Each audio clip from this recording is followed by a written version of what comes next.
আসসালামু আলাইকুম রহমতুল্লাহি বারাকাতুহু। কল্পনা করুন, পৃথিবী কোনো অজানা পাহাড়ের গভীরে দুই বিশাল পর্বতের মাঝখানে দাঁড়িয়ে আছে এক রহস্যময় প্রাচীর।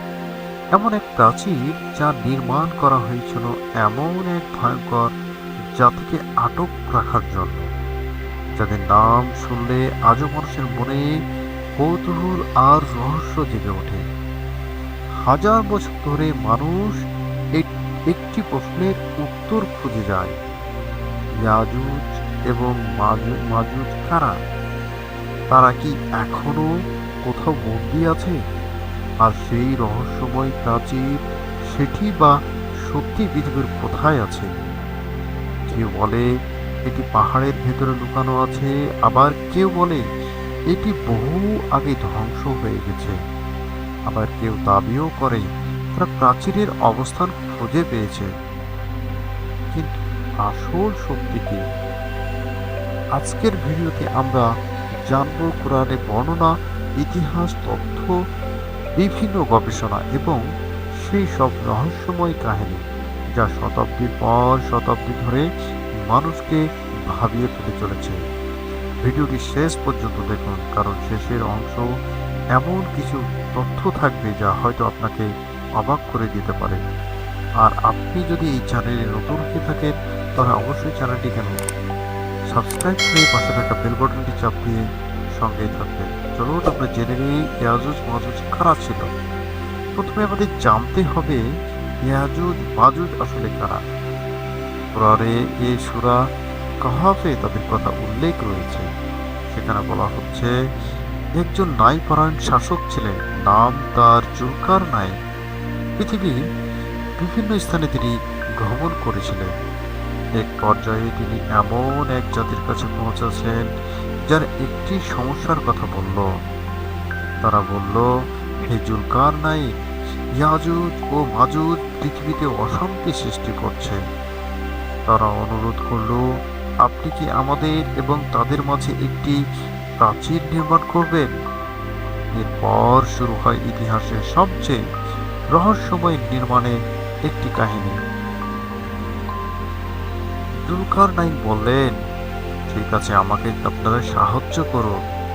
এরপর তিনি লোহার বিশাল খণ্ড সংগ্রহ করলেন। দুই পাহাড়ের মাঝখানে সেটিকে বসানো হলো। তারপর আগুন দিয়ে তাপ উত্তপ্ত করা হলো।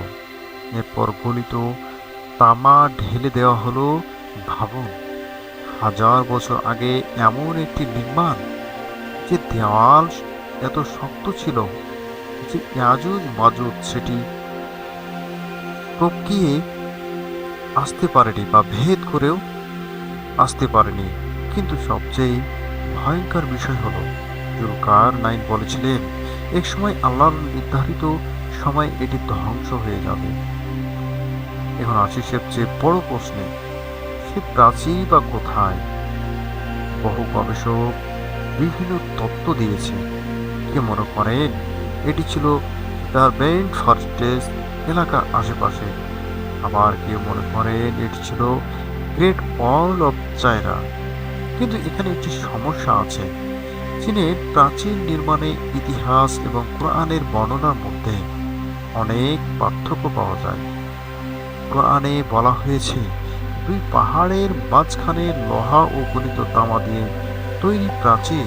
অন্যদিকে চীনের প্রাচীর প্রধানত ইট ও পাথর এবং মাটি দিয়ে তৈরি। তাই অনেক গবেষক এই মতের সাথে একমত নন। আবার অনেক মনে করেন এটির মধ্যে কোনো অজানা অঞ্চল ছিল, কিন্তু আজ পর্যন্ত নিশ্চিতভাবে কেউ সেটি বলতে পারেনি। আর হ্যাঁ, এটাই সেই প্রাচীর। চলুন, ইন্টারনেট হয়তো অনেক ভিডিও আপনি দেখে থাকবেন, শিরোনামে দেখবেন ইয়াজুজ মাজুজের প্রাচীর পাওয়া গেছে। স্যাটেলাইটে দেখাগুলো রহস্যময় দেওয়াল, বিজ্ঞানীরা হতবাক। কিন্তু সমস্যা হচ্ছে, এই দাবিগুলোর বেশিরভাগই শক্ত প্রমাণ পাওয়া যায় না। অনেক সময় সাধারণ পাহাড়ি কাঠামো ও প্রাচীন দুর্গকে ভুলভাবে উপস্থাপনও করা হয়। রহস্যের মানুষ মনকে আকর্ষণ করে, আর সেই আগ্রহকে ব্যবহার করে অনেক সময় অতিরঞ্জিত দাবি ছড়িয়ে পড়ে। সম্মানিত তিনি ভাই ও বোনেরা, ইসলামী বর্ণনা অনুযায়ী ইয়াজুজ মাজুজ কিয়ামতের বড় আলামতগুলোর একটি। এক সময় তারা বের হবে, এটা সত্য, এবং পৃথিবীতে ব্যাপক বিশৃঙ্খলা সৃষ্টি করবে। তবে এখানে মনে রাখতে হবে, এটি বিশ্বাসের বিষয়। এই ঘটনা ভবিষ্যৎ সম্পর্কিত বর্ণনার অংশ। আমাদের কাছে এর বিপরীত বাস্তব সময়সূচি নেই। তাহলে আজ আমরা কি জানলাম? আমরা জানলাম ইয়াজুজ মাজুজ কোথায় ধর্মীয় বর্ণনায় রয়েছে। আমরা আরো জানলাম একটি রহস্যময় প্রাচীরের কথা বলা হয়েছে। এরপর আজ পর্যন্ত সে প্রাচীর অবস্থান নিশ্চিতভাবে প্রমাণিত হয়নি। রহস্য এখনো রহস্যই রয়ে গেল। হয়তো পৃথিবী কোথাও তার চিহ্ন আছে, হয়তো এখনো মানুষ তা খুঁজে বেড়াচ্ছে, হয়তোবা আমরা এমন কোনো সত্যের সামনে দাঁড়িয়ে আছি যা এখনো উন্মোচিত হয়নি। সম্মানিত ভাই ও বোনেরা, যদি ভিডিওটি আপনার ভালো লেগে থাকে তাহলে অবশ্যই একটি লাইক দিবেন, আপনার মতামত কমেন্টে লিখবেন। আপনি কি মনে করেন ইয়াজুজ মাজুজের প্রাচীন এখনো পৃথিবীতে কোথাও আছে?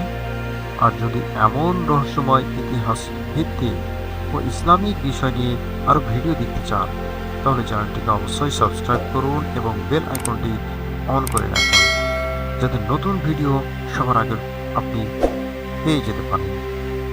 আজকের মতো এখানে বিদায় নিচ্ছি। পরবর্তী ভিডিও দেখার আমন্ত্রণ জানিয়ে এখানে শেষ করছি। আসসালামু আলাইকুম ওয়া রাহমাতুল্লাহি ওয়া বারাকাতুহু।